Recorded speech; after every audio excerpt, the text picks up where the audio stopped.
how does this happen? How do we have this emergent phenomena? The how question, right? And behind the how question is the why question. The how question of a third of the population basically being hypnotized and totally wrapped up in whatever Tony Fauci and the mainstream media feeds them, whatever CNN tells them is true. Let me illustrate that. The other day I was looking through New York Times recent articles about Omicron and pediatrics in preparation for this and for making some slideshows. And I saw this headline in the New York Times, epidemiologist and a vaccinologist, and the title was, How You Should Think About Children and Omicron. It was blatantly saying, this is how you should think. We're going to tell you how to think, okay? People kind of got to get that in their head. That's the world we're in right now. Now, what Matthias Desmet has shared with us, brilliant insight, is another one of those, now that part makes sense, which is that this comes from basically European intellectual inquiry into what the heck happened in Germany in the 20s and 30s. Very intelligent, highly educated population, and they went barking mad. And how did that happen? The answer is mass formation psychosis. When you have a society that has become decoupled from each other and has free-floating anxiety and a sense that things don't make sense, we can't understand it, and then their attention gets focused by a leader or a series of events on one small point, just like hypnosis, they literally become hypnotized and can be led anywhere. And one of the aspects of that phenomena is the people that they identify as their leaders, the ones typically that come in and say, you have this pain and I can solve it for you. I and I alone, okay, can fix this problem for you. Okay, then they will follow that person through. It doesn't matter whether they lie to him or whatever. The data are irrelevant.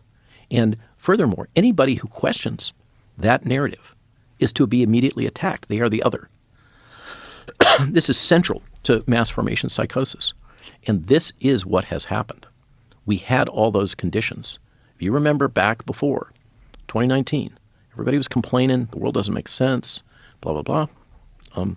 And we're all isolated from each other. We're all on our little tools. We're not connected socially anymore, except through social media. And then this thing happened and everybody focused on it. That is how mass formation psychosis happens, and that is what's happened here. Now, there's ways to get out of it. Matthias's recommendation is you got to get people to realize that what we've got is a situation of global totalitarianism. In his experience in Europe, making people realize there's a bigger threat than the virus can cause a separation psychologically in this fusion, this hypnosis that has happened.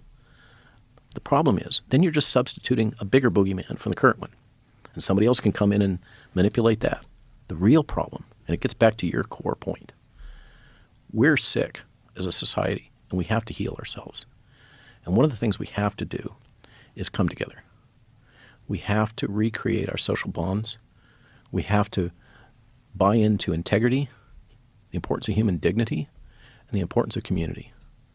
That's how we get out of this.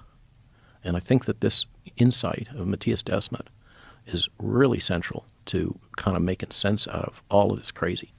We got a world in which the press is incentivized to push a storyline because they're all controlled by the same large funds that Pfizer is, and so is tech. I don't know how we're going to get out of it, but it's got to start with us, all of us, finding common ground. I think one way we're going to get out of it is by realizing what it is. And by the way you just explained it and the way Peter McCullough explained it when he was on the podcast as well, this mass formation psychosis that we're currently experiencing, most people are unaware that's even happening. All these events take place, and it's this perfect storm of the social media aspect of it, the fact that we are disconnected, the COVID, the separation, the isolation from society, the lockdowns, also coming off of the 4 years of Trump, where we're so polarized politically. And it's become very, not just common, but accepted to other people, to point at those, the others, whether it's the Republicans or the Democrats or the independents, whatever you choose or the unvaccinated. Or the unvaccinated. That was what I was going to get to. Yeah. And that's one of the things that I find very bizarre about the tribal aspect of this is that people want me to get vaccinated. And like my friends who've been vaccinated want me to join the team. Like, go ahead, get the tattoo. Like, what are you saying? And I'm like, I've gone through the virus. I have immunity. I also have antibodies. I just checked them last week. Like, I could show you the test. As a matter of fact, I have it right here. There it is. And I had to be tested when I came in the front door at your shop here. Yeah, we test everybody. But the point being is it doesn't make any sense for me to get vaccinated, but they want me to join. It's worse than that. It puts you at higher risk. Yes. Okay? They're asking you to take more risk for your health in order to join their club. That's what it is. And that's what it is. And it's a tribal formation. And it's people who don't have personal sovereignty and people who aren't confident with standing by their own thoughts and objectively analyzing things outside of an ideology, outside of the tribe. Those people are very susceptible right now, and those are more common than not.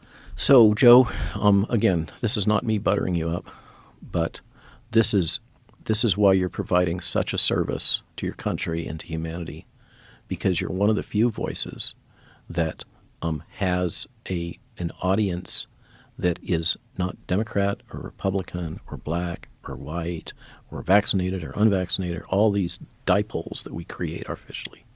And you are trying to speak to that persuadable middle and do so with an open heart and an open mind. And in a world in which all of the information is being so carefully manipulated and so pervasively distorted. And I'm grateful, sincerely. My colleagues are grateful. And I think the world should be grateful for your leadership. Well, I'm very grateful that there's courageous people like yourself that do put your reputations and your careers on the line by speaking out against this stuff when it is very difficult. And when you do get deplatformed for doing that, they know that by censoring you, they're not just censoring you. They're also making others like you self-censor. Absolutely. I've been self-censoring for months.